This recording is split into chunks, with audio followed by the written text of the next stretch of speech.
Commission ने revision की प्रक्रिया शुरू की है। अगर वो बता रहे हैं कि इसमें नेपाली बांग्लादेशी हैं तो ये बड़े चिंता की बात है, क्योंकि इसी इलेक्टोरल रोल से अभी 1-1.5 साल पहले पार्लियामेंट का चुनाव हुआ है। मोदी जी उसी इलेक्टोरल रोल से चुनकर प्रधानमंत्री बने हैं।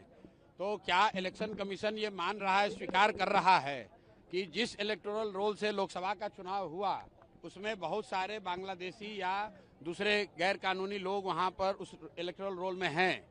और दूसरी जो बड़ी बात है कि अगर ये लोग बिहार में आके रह रहे हैं तो बिहार में तो भाजपा की, नीतीश की ही सरकार है, ये लोग कैसे रह रहे हैं, पुलिस प्रशासन क्या कर रहा है, ये भी चिंता का बात है। और कहीं ना कहीं नीतीश सरकार को जवाब देना चाहिए कि इतने लोग, जो इलेक्शन कमीशन कह रहा है, सरकार की संस्था कह रही है, सरकार की संवैधानिक संस्था कह रही है कि बहुत सारे नेपाली बांग्लादेशी यहाँ पर आके रह रहे हैं और उन्होंने इलेक्टोरल रोल में बाकायदा अपना नाम लिखवाया है, तो नीतीश सरकार को जवाब देना चाहिए कि ऐसे लोगों को बिहार में आकर रहने का, यहाँ के सुविधाओं का फायदा उठाने का, यहाँ वोट देने का अधिकार उनकी सरकार के रहते कैसे संभव हो पाया है।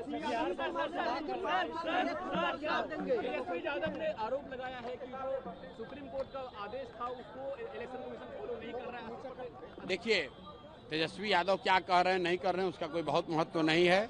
महत्व इस बात का है कि इलेक्शन कमीशन अगर इलेक्शन लिस्ट को, इलेक्टोरल रूल को, लिस्ट को ठीक कर रहा है तो उनकी ये जिम्मेवारी है कि हर वो नागरिक जो 18 साल से ज्यादा उम्र का है और उसके पास वोट देने की योग्यता है, उसको वोट देने का अधिकार मिलना चाहिए, उसका नाम नहीं काटा जाना चाहिए।